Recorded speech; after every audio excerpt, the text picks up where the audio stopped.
अरिहन्त नमो सिद्धाणं नमो आयर्याणं नमो वज्रायाणं नमो लोये सव्वसानम् नत्वा जिनेन्द्रं गतसर्वदोषं सर्वज्ञदेवं हितदर्शकं च श्रीजैन सिद्धान्त प्रवेशिकेयं विरचते स्वल्पधियां हिताय।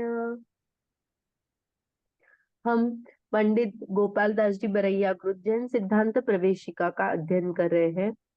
पिछली बार हमने 2-3 चीजें देखी, लेकिन अभी हम नया टॉपिक चालू करेंगे और फिर जो अणुजीवी गुणों के प्रतिजीवी गुणों का जो भी रिवीजन होगा तब बाकी के टॉपिक रिवाइज हो जाएंगे। तो हमारा नया टॉपिक है सुख।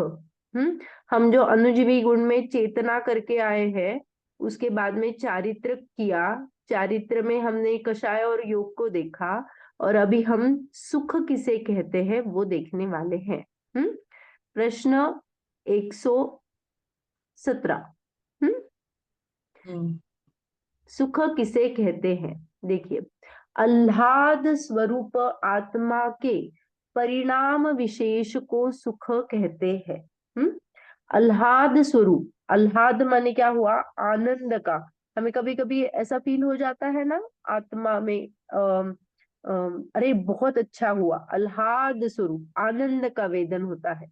वो जो आत्मा का परिणाम विशेष है उसे सुख कहते हैं। तो सुख को हम देखेंगे।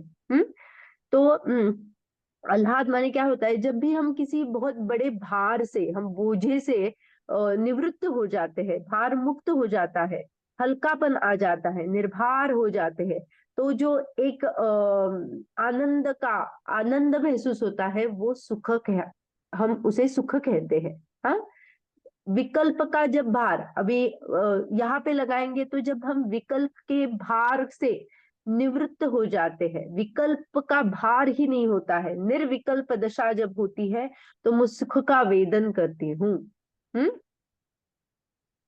देखिए, अगर एग्जाम्पल देखते हैं, कोई एक आदमी है, हमाल ले लो, बहुत बड़ा बोरा, 100 किलो का बोरा लेके चल रहा है। तो वो क्या करता है, बहुत दूर जाना है, तो रास्ते में कोई गाड़ीवान आया, तो उसने, उसके मन में अनुकंपा जाग गई, तो उसने कहा कि आ जाओ बाबा, इतना देर आप जाने वाले हो तो मैं आपको लिफ्ट दे दूं। तो उसके गाड़ी में हमाल बैठ गया। मैंने, गाड़ी बड़ी थी तो उसको पीछे उसने ये किया, तो वो पीछे था, ये गाड़ी चला रहा था।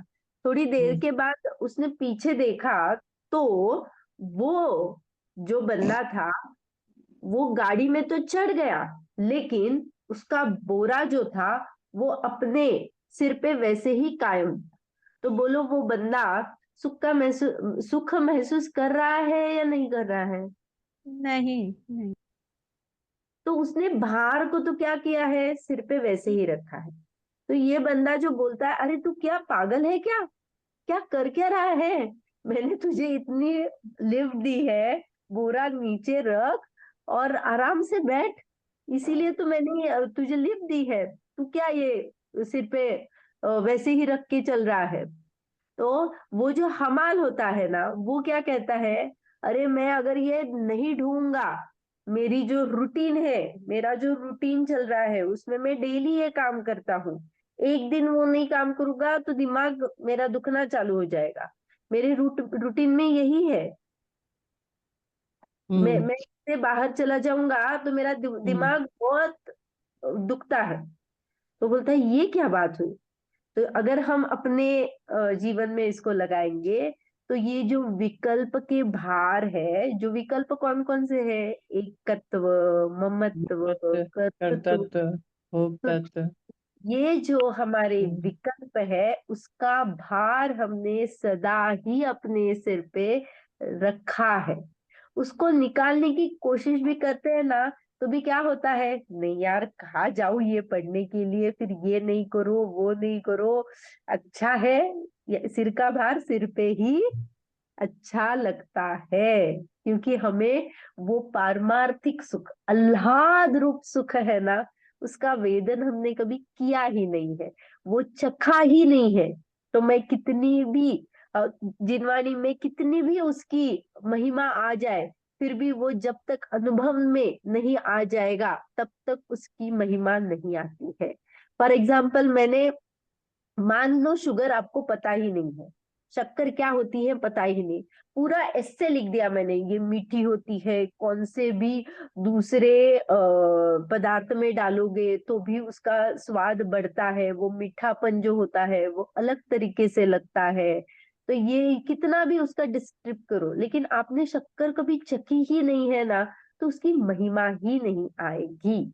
तो वैसे हम्म। ही हमने सुख नहीं चखा है, सुख का हमने क्या चखा है, दुखता की कमी को हमने सुख रूप मान लिया है, वो जो हम्म। सुखाभास में हम अटके पड़े हैं ना, उसको ही हमने सुख मान लिया है। तो उसके वजह से हम उसी में क्या कर रहे हैं, भार को हमने सर पे रखा है और हम घूम रहे हैं, बस इतना ही हमारा कार्य चल रहा है। हम्म। जी। विकल्प का आधार है। अगर क्या होता है, एक संबंधी हमारे इसमें क्या होता है, हम एक संबंधी, जैसे मैंने क्या किया, मुझे दिवाली की छुट्टी है तो मैंने क्या किया, प्लान किया कहीं जाने का, हाँ। तो प्लान करते टाइम में पूरा विकल्प ठीक है, अभी प्लान तो किया, मैं पहुंच गई वहां पे, तो अभी विकल्प खत्म होने चाहिए ना, मैं पहुंच गई ना अभी। तो लेकिन वहां पे क्या हो जाता है, हमें लगता तो है हमें सुख मिला है, लेकिन वहां पे फिर अपनी और आकुलता, दूसरी वाली आकुलता क्या हो गई, चालू हो गई।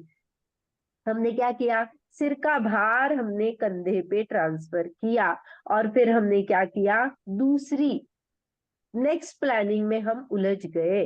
तो ऐसा कभी भी नहीं होता है कि हम उस जगह पे रुके, उसका वेदन किया, हाँ भार निकाल लिया उसको, पहुंच गए ना, इतना सारा हमने प्लानिंग किया था, खाने का, ट्रैवलिंग का, वहां पे रहने का, क्या क्या देखने का, तो ये सब अभी हो गया ना, तो हमें निर्विकल्पता आनी चाहिए ना, वो सुख का वेदन होना चाहिए ना। लेकिन हम क्या हो जाते हैं, हाँ सब तो देख लिया, अरे लेकिन रिटर्न जर्नी, फिर घर भी तो जाना है, फिर चले गए हम उस डायरेक्शन में। तो हमारा जो ये टॉगल होता है, तो एक जगह पे नहीं रुकना, और सिर्फ हमने वो विकल्प का विषय बदल जाता है, लेकिन विकल्प तो सदा ही हमारे साथ रहते हैं। तो ये सुख है, वो क्या होता है, हमारा मिस हो जाता है, हम उसको भोगते ही नहीं है। हम्म। हम्म। तो हमने क्या किया, एक की टोपी क्या की, दूसरे के सर पे डाल दी, दूसरे की टोपी अपने पे सर पे डाल दी, तो क्या हो गए, हम्म। दोनों टोपी युक्त ही रह गए। हमने वो जो, फॉर एग्जाम्पल इसको भी एक ये करते हैं, मुझे ना कर्जा देना है, 10 लाख का कर्जा देना है, तो मैंने क्या किया, हाँ आप आए हो ना, 2 बजे मैं आपको कर्जा दे दूंगी पूरा, क्या कर दूंगी, मुक्त हो जाऊंगी, कर्ज मुक्त कर दूंगी। मैंने क्या किया, मेरे फ्रेंड को बुलाया, अरे 10 लाख दे तू मुझे, तो उसने मुझे 10 लाख दे दिए, मैंने इसको दे दिए, क्या मैं कर्ज मुक्त हो गई, नहीं। नहीं। मैंने सिर्फ इसका, जो जिसको देना था वो आदमी बदल दिया, बस। मैं उस कर्ज के भार से मुक्त नहीं हुई। वैसे ही हम क्या कर रहे हैं, एक इंद्रिय के विषय से निवृत्ति करते हैं, तो दूसरे विषय के इंद्रिय के विषय में प्रवृत्ति करना चालू कर देते हैं। हम सिर्फ इसमें घूमते हैं, ये चक्कर पूरा हमारा घूमता रहता है। मस्तक का भार कंधे पे डाल दिया, कंधे का भार हाथ में ले लिया, यही सिर्फ घुमाते रहते हैं। तो यहाँ पे सुख कैसे मिलेगा ना, शरीर पे तो भार वैसे ही कायम है ना, हाथ में रहो, कंधे पे रहो या सिर पे रहो। तो ये जो भार है, जो आकुलता जनित है, तात्कालिक है, ये जो हमें सुख पे लगता है, वो सुखाभास है, तात्कालिक है, थोड़े देर के लिए। मैंने क्या किया, हाथ का पूरा वो 100 किलो का भार क्या किया, दूसरे हाथ पे डाल दिया, हाँ अच्छा लग रहा है यार, कितना हल्का हल्का, फिर अरे यहाँ पे है ना लेकिन। तो ये जो अच्छा लगना है ना, ये तात्कालिक है, फिर हमें इसका वेदन हो जाता है, अरे भार तो कहाँ है, 100 किलो इस यहाँ पे भी उठाया है। तो ये जो है हमारा सुख का वेदन हम एक्चुअली करते नहीं है, वो सुखाभास में हम क्या करते हैं, भटकते रहते हैं और खुद को क्या करते हैं, बताते रहते हैं कि मैंने सुख अनुभव किया। समय सार की जो 47 शक्ति है, उसमें पांचवी शक्ति सुख शक्ति है। उसमें क्या कहा, पता है क्या? अनाकूल अनाकूलत्व लक्षणा सुख शक्ति ही। आत्मा में जो सुख शक्ति है, उसका लक्षण क्या बोला? अनाकूलता। अनाकूलता किसे कहते हैं? हमने बहुत बार ये वर्ड भी सुना होगा, हम निराकुलता पूर्वक हमारा जीवन होना चाहिए। निराकुलता, आकुलता जहाँ पे, आकुलता रहित। हाँ, आकुलता रहित जहाँ पे White परिवर्तन होता है, वहां पे Walking है ना? होता है। तो White Trouser है? एक White मिनट, है हम सबको म्यूट कर देती हूँ, है? फिर किसी को बोलना है अनम्यूट कर दे। तो ये अनाकुलता क्यों कहा? निराकुलता और अनाकुलता में कुछ फर्क है क्या? तो है। देखिए, एक अनाकुलता माने आकुलता होती ही नहीं है, और निराकुलता क्या है? आकुलता पूर्वक निवृत्ति है। माने मैंने कुछ किया और फिर उसको छोड़ दिया। तो मैंने क्या किया? मुझे आकुलता थी, फिर उसको मैंने उसका क्षय कर दिया, उसका अभाव कर दिया, तो मैं निराकुल हो गई। ये क्या हो गया? आकुलता की निवृत्ति। निवृत्ति उसे ही कहते हैं जो पहले प्रेजेंट थी, इसीलिए निराकुलता आती है। लेकिन मैं, जो हम अनुजीवी गुण देख रहे हैं, जो सुख है, वो क्या है? मेरा स्वभाव है, वो निराकुल ही है सदा के लिए। कैसा है? निराकुल ही है, उसमें आकुलता होती ही नहीं है। तो फॉर एग्जाम्पल, अगर हम वो स्त्री के इस पे अगर लगाएंगे, तो देखो, मैं ब्रह्मचारी हूँ, अगर ब्रह्मचारिणी स्त्री है तो वो अनाकुल है। उसमें वो काम सेवन की वेदना, माने वो जो है उसका अभाव है। मैं अनाकुल हूँ क्योंकि वो भाव है ही नहीं। हाँ। और दूसरा, विधवा जो है, विधवा क्या हो गया? पति का वियोग हो गया तो विधवा हो गई। तो उसका क्या हो गया? वो जो भाव थे, उसका अभाव हो गया। तो पहले भाव थे कि नहीं थे? उसकी निवृत्ति हो गई, तो वो विधवा में क्या हो जाएगा? निराकुलता आ जाएगी।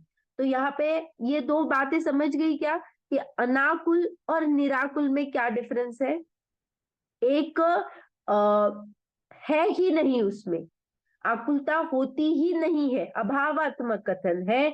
और दूसरे में भाव भाव से अभाव की ओर जाते वक्त है, माने एक निवृत्ति करके, पहले था उसकी निवृत्ति की, तो जो आउटपुट आ गया वो भी क्या हो गया? जैसे फॉर एग्जाम्पल, मैंने क्या किया था? सिद्ध दिशा प्राप्त की, शायिक भाव प्रकट किया। शायिक भाव आने के लिए मैंने कर्मों का क्षय किया।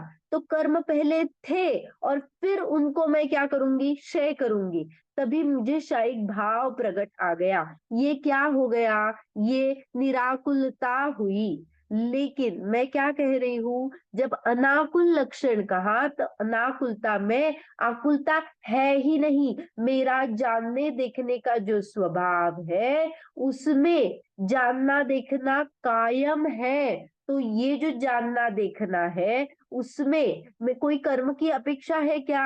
हाँ, हम जब उसका विशेष देखते हैं, मति ज्ञान, श्रुत ज्ञान, केवल ज्ञान, तो उसमें विशेषता आती है। सामान्य चैतन्य जब हम देखते हैं, तो जानना जानना जानना कायम है, तो उसमें विशेषता कुछ है क्या? नहीं है। तो उसका अभाव हो जाता है क्या? कभी नहीं होता है। वो सदा ही क्या है? उसमें अभावात्मक होता ही नहीं, जैसे ये आकुलता होती ही नहीं है।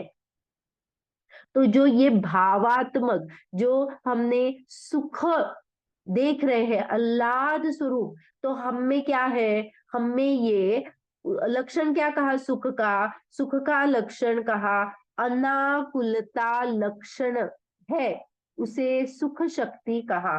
तो अनाकुलता माने क्या? उसमें दुख का कहाँ पे भी भाव ही नहीं होता, जहाँ पे दुख होता ही नहीं है, उसका स्वरूप ही नहीं है चेंज होने का, वो उसी में बना रहता है, जिसका लक्षण अनाकुलता होता है। ओके, कोई प्रश्न है? ये दोनों क्लियर हो गया? जी दीदी। हाँ, तो देखो, अगर मैं मीठा भोजन कर रही हूँ, उसके बाद में मुझे क्या होता है, क्षणिक तृप्ति हो जाती है, मैंने मीठे का भोजन किया, और फिर क्या हो जाता है बाद में, फिर क्या, ये क्षणिक तृप्ति से ये मैं मेमोरी में बिठा देती हूँ, और वैसी ही इच्छा आगे करती रहती हूँ, तो मैं क्या होती हूँ, आकुलित होती रहती हूँ। तो जो भी सुख है, वो अगर बाद में दुख देने वाला है, तो वो उसको सुख हम कैसे कह सकते हैं?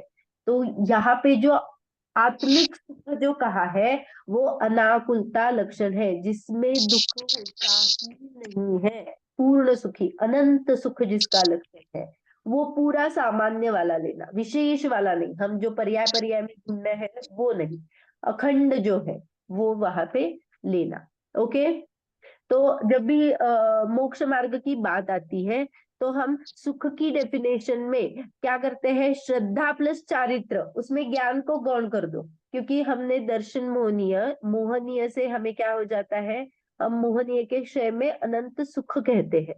तो अरहंत को क्या कहते हैं, जब मोह का अभाव हो जाता है, जब हम 13वें गुण स्थान में आ जाते हैं, वहां पे क्या है, पूरा क्या है,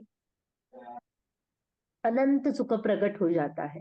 तो मोहनीय के अभाव में अनंत सुख प्रकट कहते हैं, लेकिन सिद्ध के गुणों में क्या कहते हैं, जहाँ पे क्या हो गया, अनाकुलता आ गई, कर्म का क्या आ गया, कर्म हमने क्या किया, उसका अपेक्षा लगाई, मोह के अभाव में, कर्म के अभाव में, पहले कर्म था, फिर उसका नाश हो गया, तो अनंत सुख प्राप्त हुआ। पर शायद जब सिद्धों की बात आती है, सिद्ध में जो केवल लब्धि, न केवल लब्धियां होती है, उसमें दो चीजें आती है, शायद सम्यक्त्व, शायद चारित्र। ओके, तो जब भी अरहंत में लगाएंगे, तो मोह को एक में लेंगे, और वहां पे अनंत सुख कहा जाएगा, लेकिन सिद्ध में वही मोह को दर्शन मोह और चारित्र मोह, दो में दो अलग अलग गिनाएंगे, और वहां पे शायिक सम्यक्त्व और शायिक चारित्र ऐसा लगाएंगे। ये क्लियर हुआ? सुख इज इक्वल टू श्रद्धा प्लस चारित्र, वहां पे ज्ञान को गौण कर देना।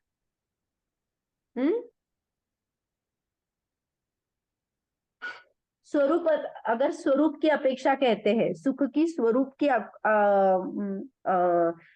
स्वरूप के एंगल से देखते हैं, तो देखो, जब भी हमें क्या हो जाता है, कभी अंधेरा है बहुत, और क्या हो जाता है, भ्रम हो जाता है, अरे यहाँ पे भूत भीत नहीं है ना, देखो हमारे जिनवाणी में नहीं है, लेकिन लौकिक की बात करते हैं, अरे इतना है, कुछ ना कुछ आवाज रहा है, भूत तो नहीं है ना, तो ये क्या हो गया, मुझे क्या हो गया, भ्रम हो गया, तो मैंने पूरा देख लिया, और फिर क्या हो गई, मुझे पक्का से पक्का पता चला यहाँ पे भूत नहीं है, भूत नहीं है, ये श्रद्धा की बात हो गई, और मैंने उसको क्या हो गया, उसको खत्म कर दिया, वो भ्रम को खत्म कर दिया।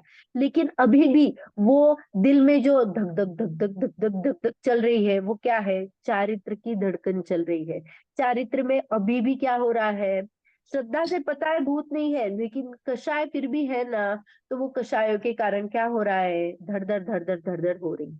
तो ये श्रद्धा और चारित्र जब भी पूरा स्वयं रूप से परिणमन करेंगे, सिर्फ श्रद्धा जाएगी तो चलेगा नहीं, श्रद्धा प्लस चारित्र पूरा प्रकट हो जाएगा, तो क्या हो जाएगा, सुख का वेदन हो जाएगा।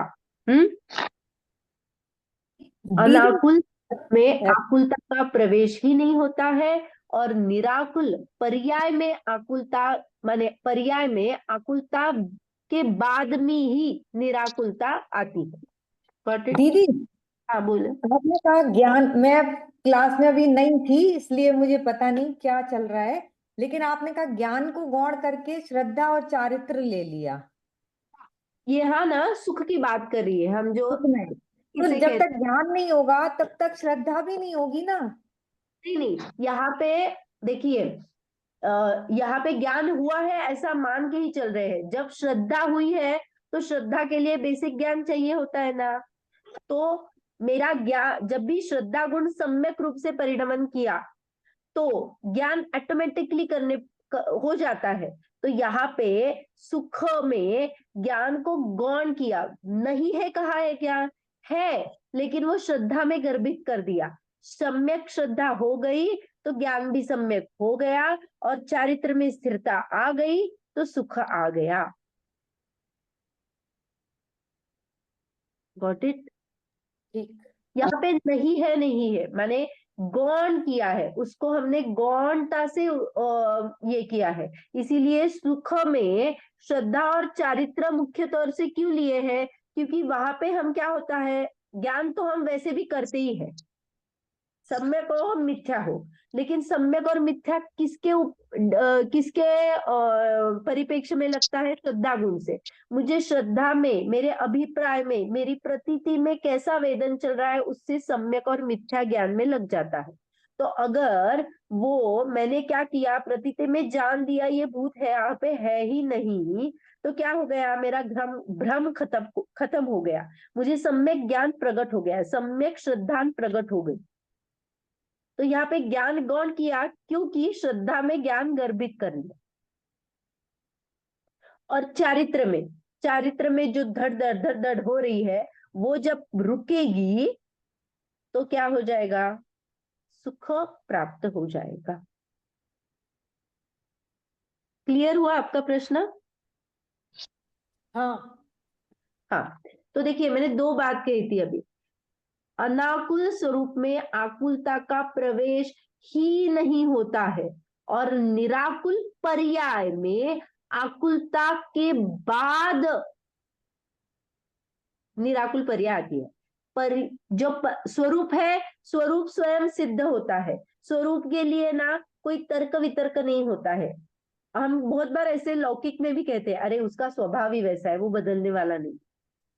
तो एक जो स्वभाव रहता है, वो क्यों ऐसा क्यों है, वो क्रोधी क्यों होता है, अरे उसका स्वभाव ही वैसा है, वो बचपन से वैसा ही है। ऐसा हम जब तर्क करते हैं तो उसके लिए कोई रीजन होता है क्या? नहीं, वो वैसा ही है, उसके लिए कोई रीजन नहीं है। तो वैसे ही यहाँ पे स्वरूप है ना, वो अनाकुल ही रहता है, आकुलता उसमें प्रवेश ही नहीं करती है। और जब हम कहते हैं पर्याय में मेरी क्या हो गई, आकुलता वाली पर्याय छूट गई, और मैं अभी क्या हो गई, निराकुल हो गई। आकुलता के बाद मैंने निराकुल पर्याय प्राप्त की है। तो ये दोनों का जो एक माइन्यूट डिफरेंस है वो क्लियर हुआ। स्वरूप की अपेक्षा में कभी भी आकुलता प्रवेश ही नहीं करती है, वो अनाकुल स्वरूप ही सुख शक्ति है। तो हमने सिद्ध के जो भी नाम देखे हैं, क्या कहते हैं हम, अमल स्वरूप है। अमल माने क्या, जिसमें मल रहता ही नहीं है, अमल है। मल का वहां पे, मल से रहित है, अभावात्मक ही है, पूर्ण। कभी भी स्वरूप में मल होता है क्या? नहीं होता है। हाँ, तो लेकिन हमने क्या कहा, मैंने निर्मल पर्याय प्राप्त की। तो दोनों एंगल है, हाँ, देखने की दृष्टिकोण अलग अलग है। मैं अमल जब कहती हूँ तो मैंने स्वरूप की अपेक्षा से कहा है, जिसमें मल प्रवेश ही नहीं कर सकता है। हाँ, मैंने क्या किया, ज्ञान किया। तो ज्ञान में जो भी करती हूँ तो वो ज्ञान गुण का परिणमन चल रहा है। हाँ, उसमें पर्याय में क्या आता है, तो कभी कभी सम्यक पर्याय आती है, कभी कभी मिथ्या पर्याय आती है, इससे भेद हो जाता है। लेकिन ज्ञान गुण से जब भी हम देखते हैं तो ज्ञान गुण में हम जब देखते हैं तो क्या करते हैं हम, वो स्वभाव है जीव का।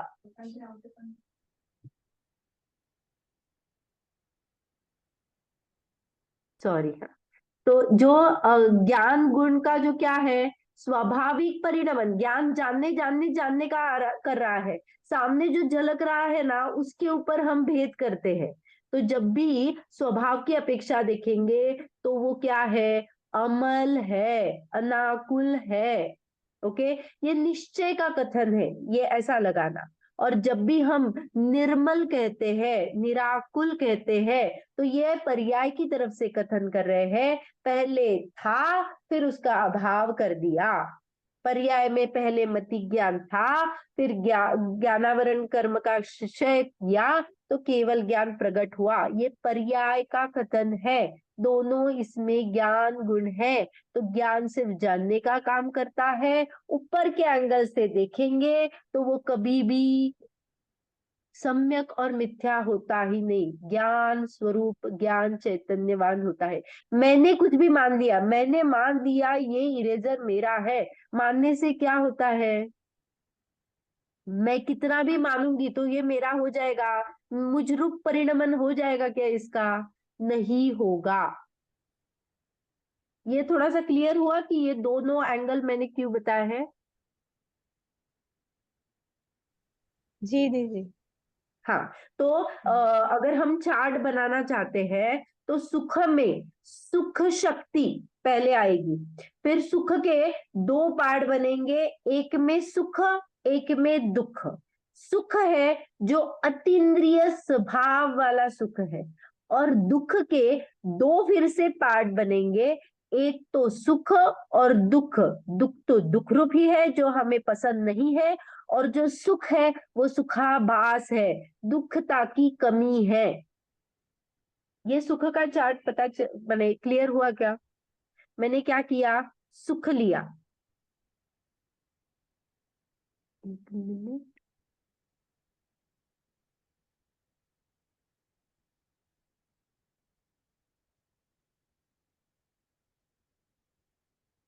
ये आपको दिख रहा है क्या? ये सामने कुछ दिख रहा है? परत संध्याकाळी आणि नको आजच्या दिवस बघा.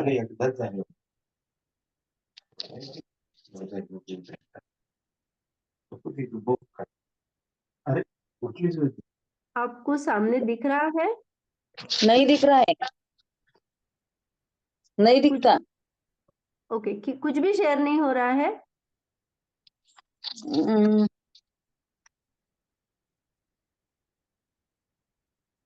नहीं होता. नहीं होता क्या?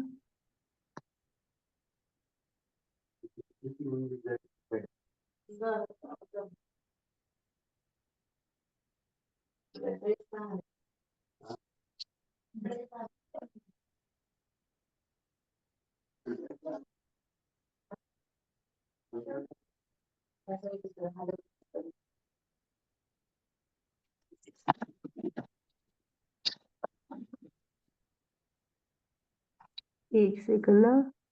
आया क्या? अभी दिख रहा है? नहीं नहीं.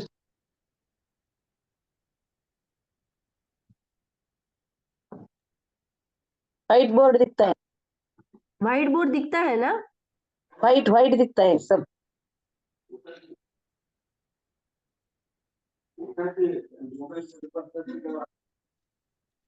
अभी दिख रहा है?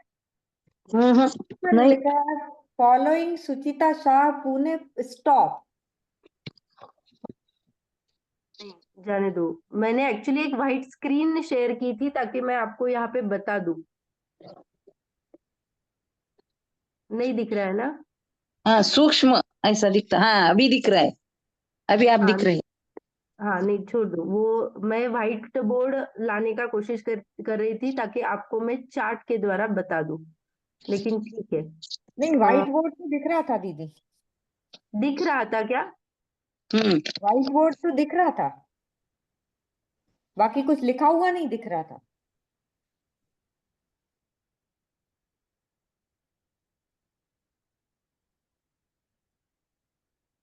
एक मिनट है, मैं ट्राई करती हूँ ताकि आपको ना ये क्लियर हो जाए।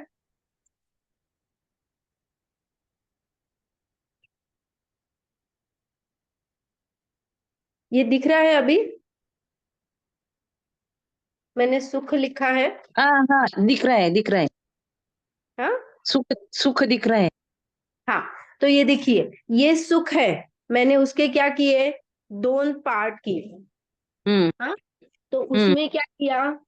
इसमें अभी मैं ये ऊपर नीचे नहीं जाता है क्या?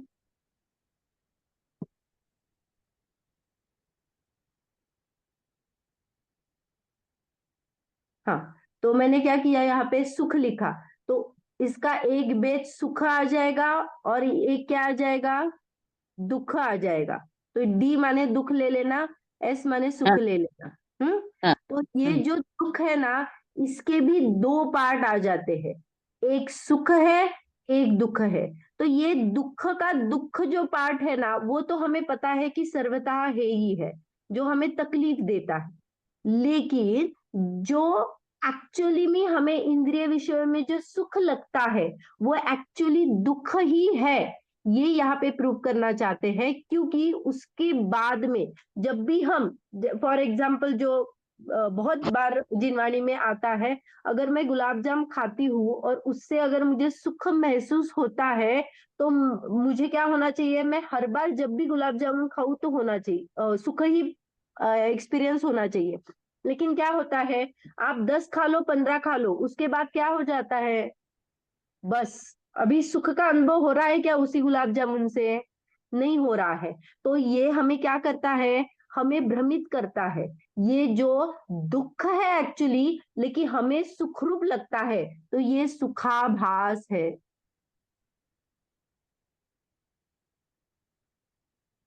ये जो सुख है वो सुखाभास है। हाँ, लेकिन ये जो साइड का जो यहाँ पे मैं सर्कल की हूं, वो सुख है ना, वो अतीन्द्रिय सुख है, और वही सुख है जो हमें चाहिए। लेकिन हम ये दुख के सुख में क्या है, भ्रमित पड़ रहे हैं। Got it? हाँ हाँ, तो हमें क्या करना चाहिए अभी, हमें क्या करना चाहिए, व्हाट इज अवर रोल? तो हमें एक्चुअली सुख कहा है, क्या है, उसकी तरफ जाना चाहिए, है ना? तो वो कैसे मिलेगा? तो ये जो ज्ञान कर रहे हैं हम ये जान रहे हैं ये सुख क्या है।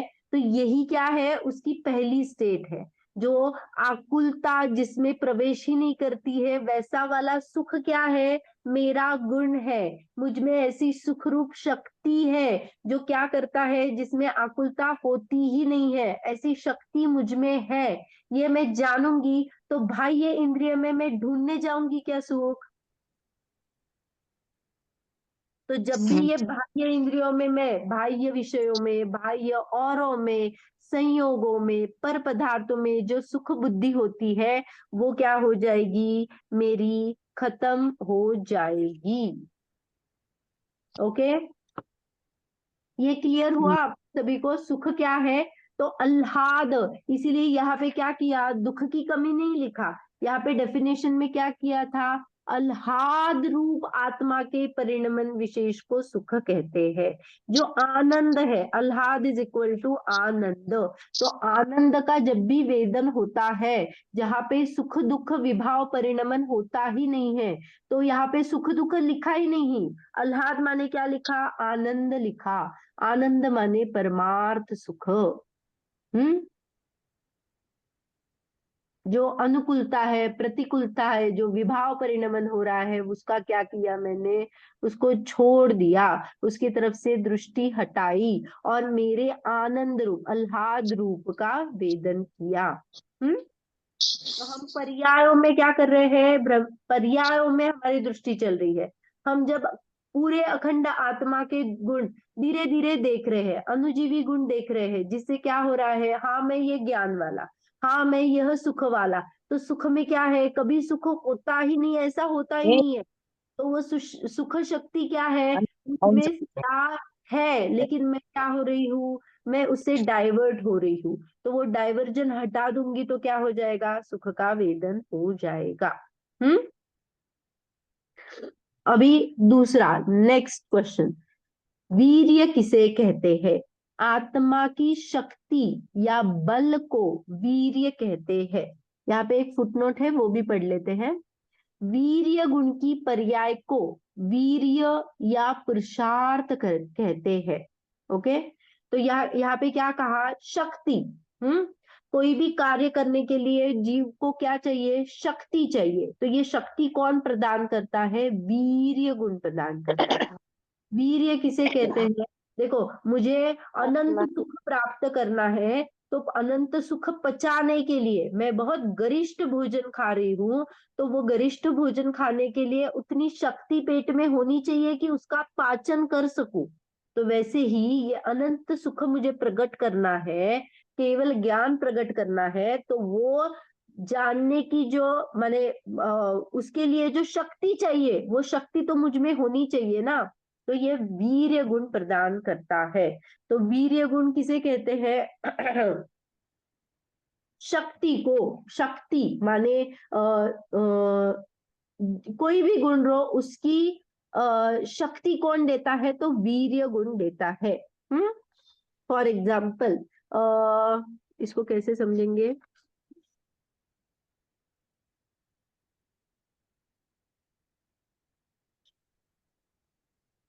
अनंत वीर्य।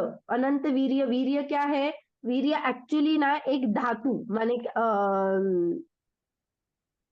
अगर हम वीर्य को देखते हैं ना, तो एक अर्थ में, लौकिक अर्थ में वीर्य माने एक शरीर का अवयव भी आता है। हाँ, जहाँ पे क्या होता है, रज और वीर्य से संतान की उत्पत्ति होती है।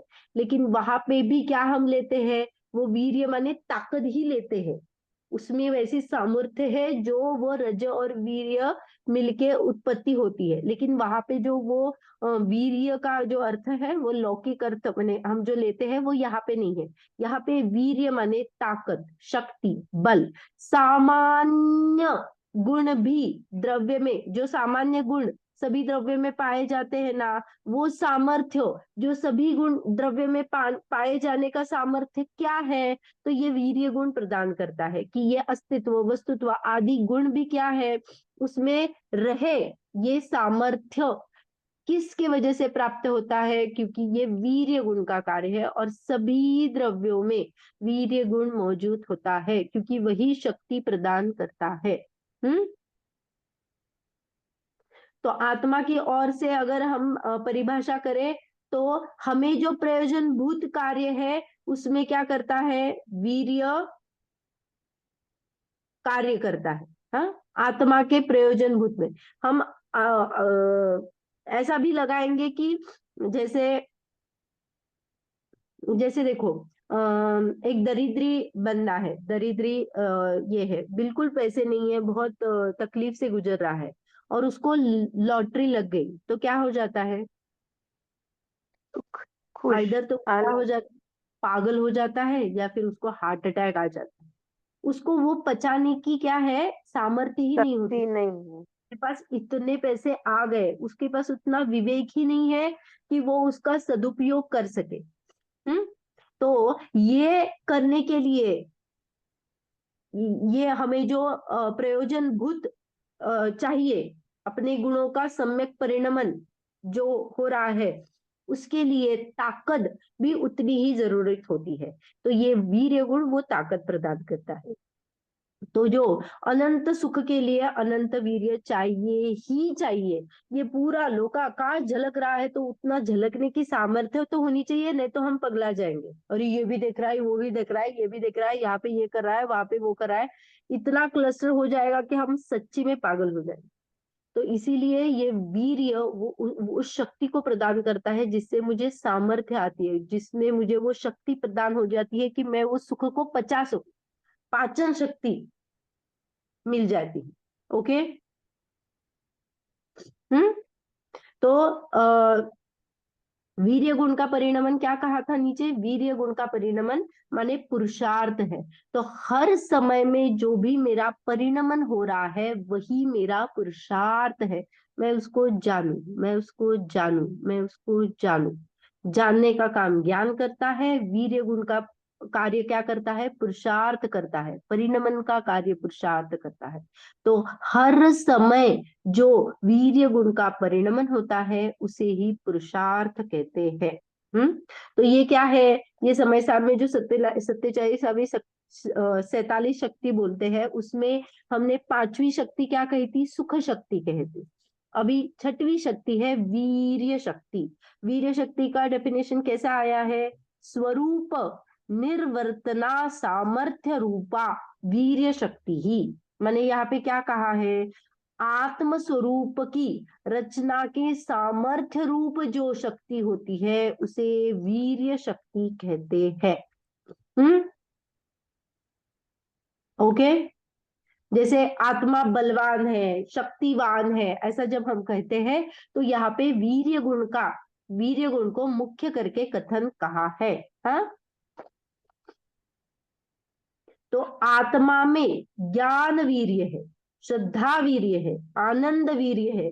ये रचना किसने की? ये वीर्य गुण का कार्य है जो ज्ञान को सम्यक रूप में प्रकट करने में शक्ति देता है। श्रद्धा गुण को स्क्रीन पे आओ ना दीदी, स्क्रीन पे दिखते नहीं है। सॉरी। तो जो श्रद्धा गुण है, श्रद्धा वीर्य, ज्ञान वीर्य, आनंद वीर्य, जब भी वीर्य कहा जाता है तो वो जो सम्यक रूप से प्रकट करने के लिए भी उसको एक ताकत चाहिए होती है, उसका कार्य वीर्य गुण करता है। ओके,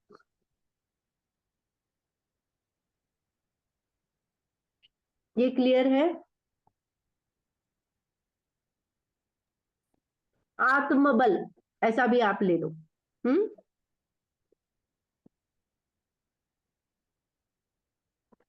वीर्य क्लियर हुआ या फिर भी अभी डाउट है वीर्य में? हो गया वीर्य दीदी। कहते हैं आत्मा की शक्ति, बल को वीर्य कहते हैं। हाँ, और वीर्य गुण का परिणमन क्या है? तो पुरुषार्थ है। हाँ, अभी नेक्स्ट। हाँ, अभी देखो, ये भव्य गुण किसे कहते हैं? अभव्यत्व गुण किसे कहते हैं? भव्यत्व, अभव्यत्व और जीवत्व, ये 3 गुण है। ये भी क्या है? शक्ति। ये स्वभाव है हमारा।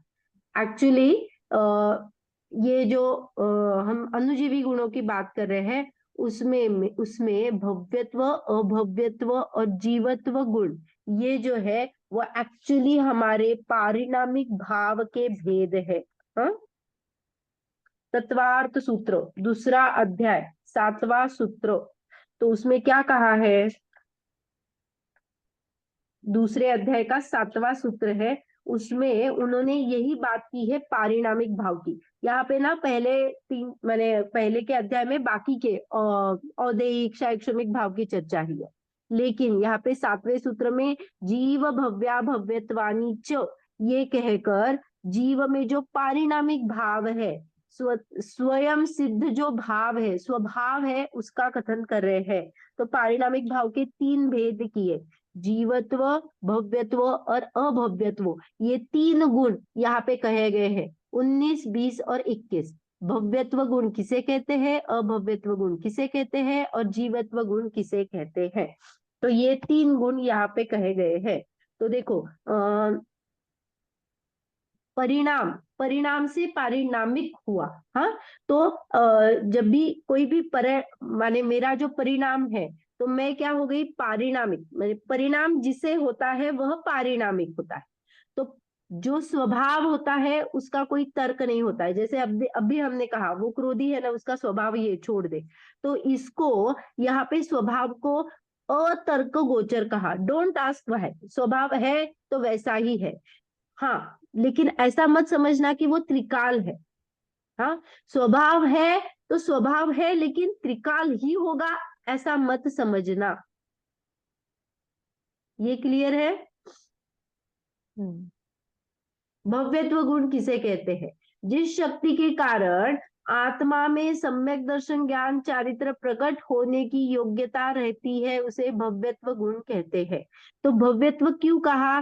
क्योंकि मैं भव्य हूं। ये कैसे? भव्यत्व क्या है? मेरा स्वभाव है, और वो क्या है जो बताता है कि मैं सम्यक दर्शन, ज्ञान, चारित्र रूप प्रकट कर सकती हूँ। मुझ में वो योग्यता है, मुझ में ऐसी शक्ति है जिससे मुझे सम्यक दर्शन प्रकट हो सकता है, मैं मोक्ष मार्ग में आगे बढ़ सकती हूँ। ऐसे जो मेरा गुण है उसे भव्यत्व गुण कहा, सम्यक्त्व की योग्यता वाला गुण उसे भव्य कहा। तो मैं कौन हूँ? मैं भव्य हूँ, अभव्य हूँ? ये प्रश्न हम अभी पॉज करेंगे, हम पहले पूरा देखेंगे और फिर हम पे लगाएंगे कि क्या है। ओके। अभव्य किसके कहा? अभव्य गुण किसे कहते हैं? जिस शक्ति के कारण आत्मा में सम्यक दर्शन ज्ञान चारित्र प्रकट ही नहीं हो सकता, माने योग्यता ही नहीं होती वैसी, उसे अभव्य गुण कहते हैं। अभव्य गुण माने जैसे देखो ना, आप मूंग लगाते हो कभी कभी, मूंग जब हम कुकर में डाल के उसको पकाने के लिए लगाते हैं, तो कुछ कुछ मूंग ऐसे रहते हैं जो होते ही नहीं, कितना भी उसको पकाओ वो पकते ही नहीं है, उसको बटर मूंग कहते हैं। कोयडू। हाँ, माने हाँ आपके इसमें जो भी बोलते हो, बटर मूंग कहते हैं। वो सीजते नहीं, उसमें योग्यता ही नहीं है, आप कितनी भी सीटी लगाओ वो नहीं ही सीजेगा, वो पकेगा ही नहीं। तो वो क्या है? वो क्या? अभव्य, उसमें योग्यता ही नहीं है, वो वैसा वाला स्वभाव लेके है ही नहीं, क्योंकि स्वभाव का कोई तर्क नहीं होता है। आया है क्या? हम कह सकते हैं क्या, अरे उसने ना ये किया इसीलिए वो अभव्य हो गया? नो, उसने कुछ भी नहीं किया, उसका स्वभाव ही अभव्य है, वो वैसा ही है, उसके लिए कोई तर्क नहीं है। उसने कुछ कार्य गलत किया उसके वजह से वो अभव्य है, ऐसा कुछ भी नहीं है, वो अभव्य ही है बस। उसमें डोंट आस्क व्हाई, स्वभाव में डोंट आस्क व्हाई। ओके। तो ये क्या कहा? दो चीजें हो गई, भव्य अभव्य। भव्य और अभव्य को पहचानने के कोई चिन्ह होते हैं क्या? नहीं, हम बाहर से बिल्कुल भव्य अभव्य को पहचान नहीं सकते हैं। हम तर्क अनुमान से लगा सकते हैं कि हम क्या है, हम साधर्मी है, हम क्या है, हम जिनवाणी में रुचि रख रहे हैं, तो हमने हमको भव्य कह दिया।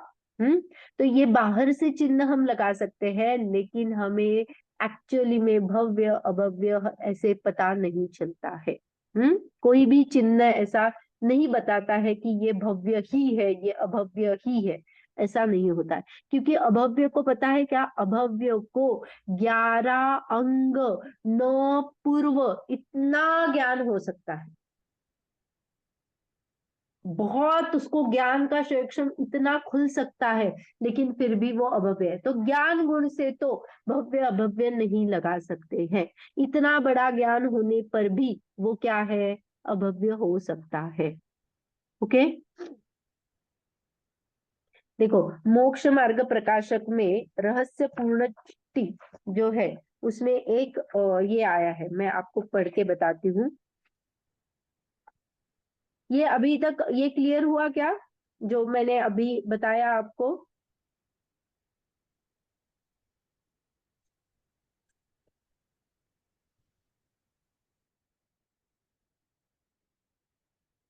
देखो, रहस्य पूर्ण चिट्ठी मोक्ष मार्ग प्रकाशक 341 पेज। हाँ, तत् तत् प्रीति चित्तेन येन वार्तापि श्रुता निश्चितं स भवेद् भव्यो भावी निर्वाण भाजनम। यहाँ पे क्या कहना चाहते हैं? ये पद्मनंदी पंचविंशति का है। जिस जीव ने प्रसन्न चित्त से इस चेतन स्वरूप आत्मा की बात सुनी है, वह निश्चय से भव्य है और अल्पकाल में मोक्ष को प्राप्त हो जाएगा, ऐसा जो जिनवाणी का कथन है। इससे हम क्या करते हैं? हम आत्म परीक्षा कर सकते हैं कि हाँ, मुझे आत्मा को जानने की रुचि है क्या, मुझे ये जो बात बता रहे हैं वो सुहानी लगती है क्या, मुझे उसके प्रति माने उसको सुनने का समझने का भाव आता है क्या? अगर ऐसा है तो मैं भव्य हूँ। लेकिन इसके लिए आप कोई भी तर्क नहीं लगाएंगे कि ये ऐसा है, मैं आत्मा का चित्त कर रही हूँ तो मैं भव्य हूँ। ये सिर्फ इसीलिए बताया कि हम खुद को अभव्य नहीं मान ले। मैंने खुद को अभव्य मान लिया तो मैंने मोक्ष मार्ग का गेट वहीं पे बंद कर दिया। तो मैं क्या करूंगी? स्वच्छंदी हो जाऊंगी, अरे क्या यार, मैं अभव्य ही हूँ, मुझे ये अच्छा नहीं लगता है। क्योंकि हमारे कर्मों के सूक्ष्म से जो हमारा ज्ञान है, कभी भी क्या ऐसा हो सकता है ना कि मेरा ज्ञान बहुत कम ही उगाड़ है उसका, बहुत कम है। तो मुझे कुछ चीजें जैसे बुखार में कितना भी मीठा खिलाओ, लेकिन टेस्टलेस जब बढ़ हो जाते हैं तो कुछ खाने का मन नहीं होता है। वैसी अवस्था मेरी हो सकती है ना। तो ऐसा डायरेक्टली नहीं लगाएंगे कि आज मुझे मन नहीं है तो मैं भव्य हो जाऊं। ये ना त्रिकाल स्वभाव है, आइदर भव्य और अभव्य, ये होता है। ओके।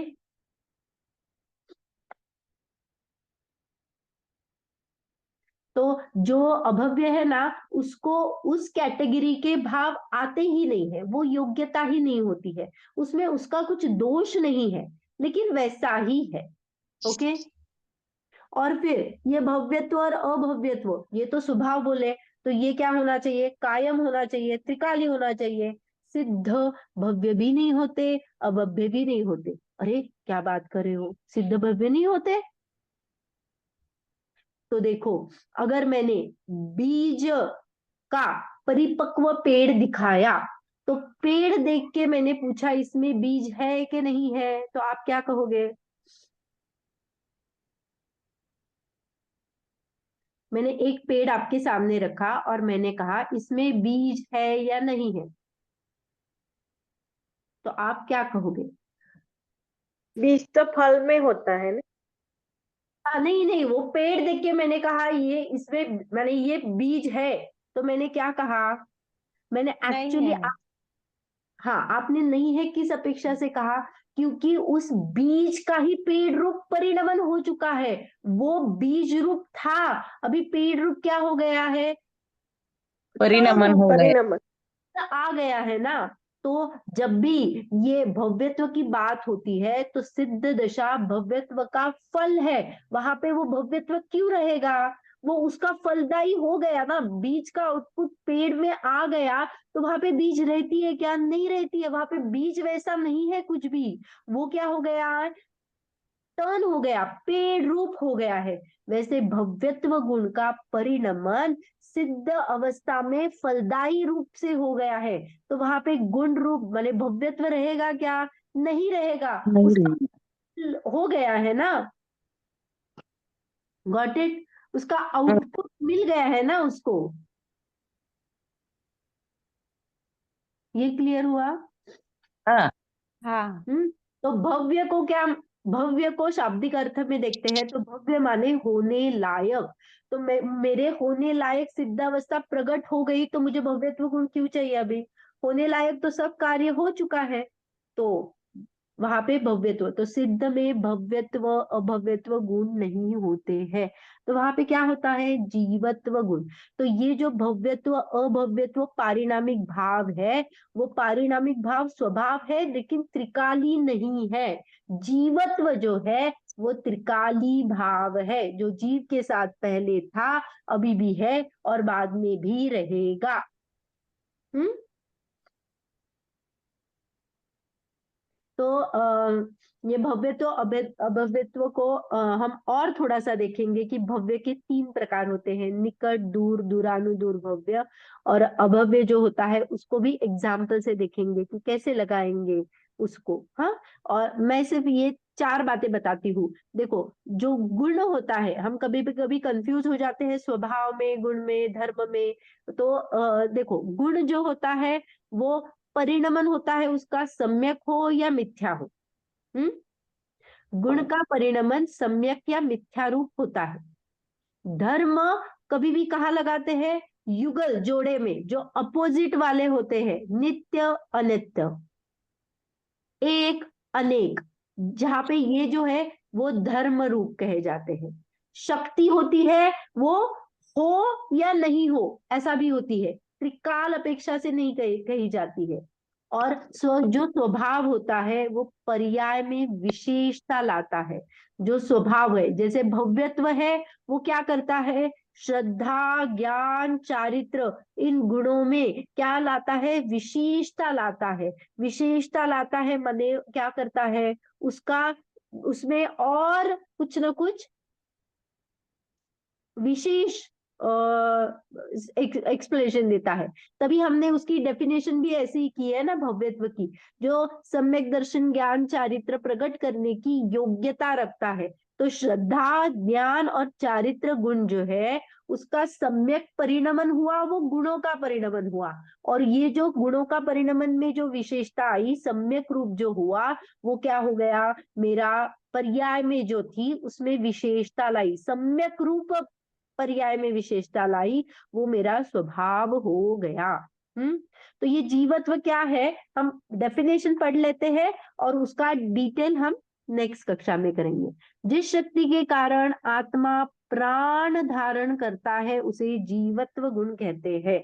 तो ये जो हम 10 प्राण वाला जीव कहते हैं, वो किस अपेक्षा से कहते हैं, हम में कौन सा प्राण है, व्यवहार से कौन से प्राण कहे जाते हैं, निश्चय में कौन सा प्राण होता है, जो त्रिकाल कहना चाहते हैं वो कौन सा है। क्योंकि अगर हमने ये प्राण लगाए, जैसे अन्न ही प्राण है, तो ये त्रिकाल वाला प्राण है क्या, ये कौन सी अपेक्षा से कहा गया है, ये हम अगली क्लास में देखेंगे। इस क्लास में हमने क्या देखा था, तो सुख देखा। सुख माने क्या होता है, उसमें आकुलता मेन देखी। आकुलता के दो जो भाव आते हैं, जो अनाकुल और निराकुल, उस शब्द का मीनिंग देखा।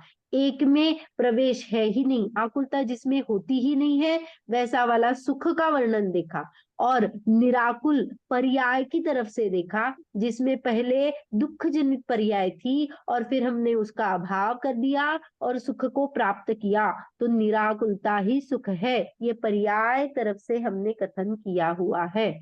वैसे ही हमने वीर्य गुण को देखा। वीर्य गुण में देखा कि वीर्य ताकत, शक्ति प्रदान करता है, जो हम सम्यक रूप से प्रकट होते हैं, तो वो जो प्रकटता होती है उसके लिए सामर्थ्य तो चाहिए, तो वो सामर्थ्य वीर गुण से मिलती है।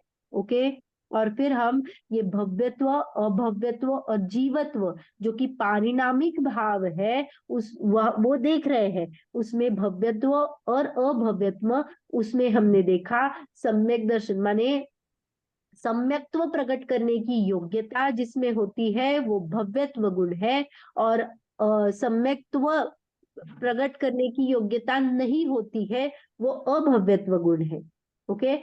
जीवत्व गुण कहा कि जिसमें प्राण धारणा होता है। प्राण धारणा माने प्राण कौन सा है वो हम देखेंगे यहाँ पे। अगर मैं और छोटा सा आपको बताऊं, अगर निश्चय का कथन कहूंगी तो मैं चैतन्य प्राण से सदा वर्तता हूँ, चैतन्य ही मेरा प्राण है। तो ये जीवत्व त्रिकाली स्वभाव है मेरा।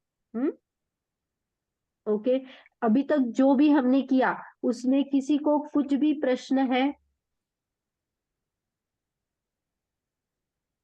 नहीं दीदी। क्लियर है सब? जी। Okay, good. तो अब अभी हमारा सिर्फ ये प्राण वाला माने टॉपिक बचा है, ये जीवत्व गुण के प्राण। और ये होने के बाद में व्यवहार से हम जो इंद्रिय वाले जीव होते हैं उसके कितने कितने प्राण है वो देखेंगे। और फिर हमारा ये पूरा चैप्टर खत्म हो जाएगा, क्योंकि हमने प्रतिजीवी गुण को पहले देख लिया है।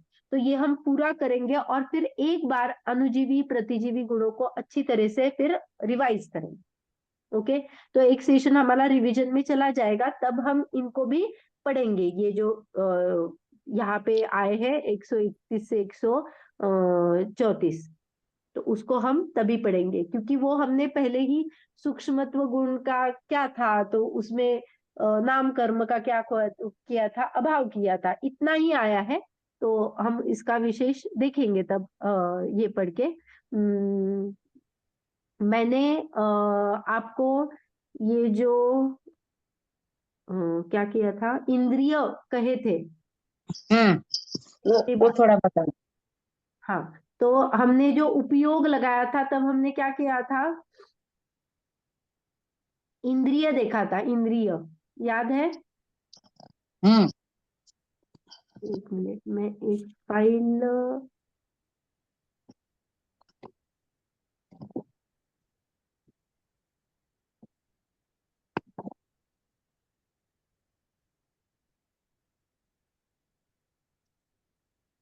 एक क्लास का लेती हूँ और फिर ये कर लेते हैं।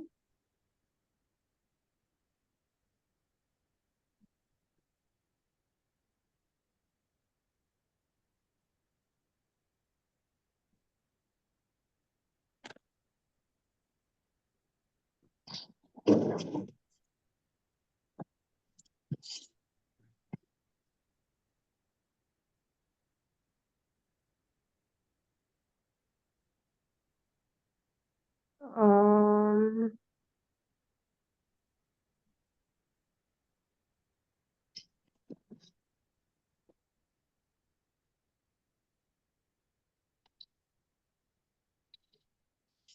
ऑडियो मुझे क्यों नहीं दिख रहा है यहाँ पे?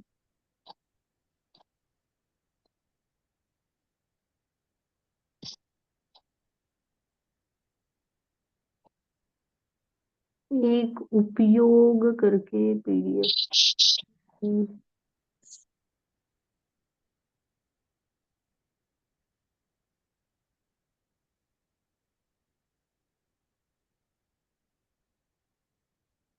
ठीक है, मैं आपको मैं यहाँ से ओपन करके आपको बताती हूँ वो कहाँ गई, मुझे यहाँ पे दिख नहीं रही है, लेकिन मैं ऐसे ही वर्बली आपको बताती हूँ। देखिए, हमने जो इंद्रिय देखे थे, तो एक इंद्रिय में पृथ्वी, जल, अग्नि, वायु और वनस्पति, ये स्थावर जीव आ जाते हैं।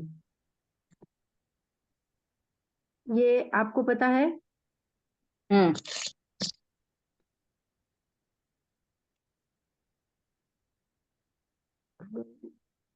एक मिनट, अभी हो जाएगा। मैं ना इमेज निकालती हूँ उसकी और फिर आपको शेयर कर देती हूँ, हम्म।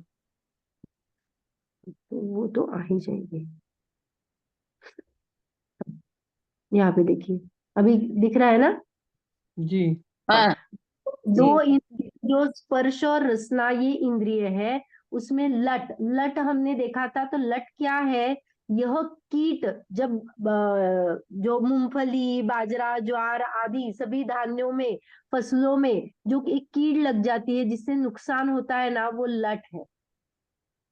ओके। हाँ फिर उसी में दो इंद्रिय जीव में कौन है? कीचुआ माने अर्थवॉर्म, जोक माने लीच, सीप माने ऑयस्टर, कौड़ी माने सी स्नेल, जो शंख आदि के प्रकार होते हैं ना समुद्र में जो पाए जाते हैं, ये सब हाँ दो इंद्रिय जीव होते हैं। ओके। तीन इंद्रिय जीव कौन से हैं? स्पर्श, रसना, घ्राण, ये इंद्रिय होती है। तो चींटी, खटमल, बिच्छू, घुन, घुन माने जो हमारे गेहूं में कभी कभी कीड़ लग जाती है ना, वो जो हम्म इंसेक्ट लगते हैं, वो घुन है, घुन। गिजाई माने सेंटीपेड। तो ये सब क्या है? तीन इंद्रिय जीव है। चार इंद्रिय जीव में कौन सा आ जाएगा? स्पर्श, रसना, घ्राण, चक्षु, ये चार इंद्रिय है। उसमें भौरा माने बम्बल बी, मच्छर माने मस्कीटो, टिड्डी माने ग्रास हॉपर, मधुमक्खी माने हनी बी, और मक्खी माने फ्लाई, ततैया माने वैस्प। जो ये नॉर्मली उड़ते हैं ना, ये चार इंद्रिय जीव में आ जाते हैं। असंगी पंचेंद्रिय में क्या हो जाता है? सिर्फ मन नहीं है, बाकी चीज इंद्रिय है। तो उसमें कुछ सरीसृप, पानी में रहने वाले कुछ जानवर होते हैं, वो मन से रहित होते हैं, और कुछ तोते हैं। ऐसा जिनवाणी में आया है। पांच संगी पंचेंद्रिय, मन सहित कौन कौन है? जो शिक्षा शिक्षा या उपदेश ग्रहण कर सकते हैं। मनुष्य, देव, नारकी और तिर्यंच में घोड़ा, हाथी आदि जो है ना, वो संगी पंचेंद्रिय जीव होते हैं। ओके। स्थूल से इंद्रिय की पहचान करनी है तो जो एक जगह पे ही रहते हैं, हिलते नहीं है, माने स्थलांतर नहीं होता है ज्यादा, या फिर वनस्पति कायिक में लगाएंगे तो वैसा, या फिर हवा, अग्नि, ये जो है माने जो स्थूलता से अगर लेते हैं तो ये एक इंद्रिय जीव है। तो दो इंद्रिय जीव धीमी चलना होता है, तीसरे में मंद गति से चलना होता है, चार में उड़ना होता है, और पांच में जो है ना, वो हम तो देख ही लेते हैं कि जो शिक्षा का ग्रहण करते हैं या फिर चलते फिरते हैं आराम से, पता चलता है यहाँ माने उपदेश वाला जो ग्रहण रहता है, ये अच्छा है, ये बुरा है, ये जो करते हैं, वो पांच इंद्रिय जीव होते हैं। ओके। तो ये क्लियर हुआ आपको? पिछली बार ये हमें हाँ जी हो गया दीदी। ओहो हाँ, तो हम्म ये बताना था। ओके। तो अभी के इसमें तो हमारा ये है, कल हम भव्य अभव्य की और ये चर्चा करेंगे। हम्म ठीक है। अभी जिनवाणी स्तुति करते हैं, फिर किसी को और कुछ कहना है, कुछ प्रश्न है तो बता।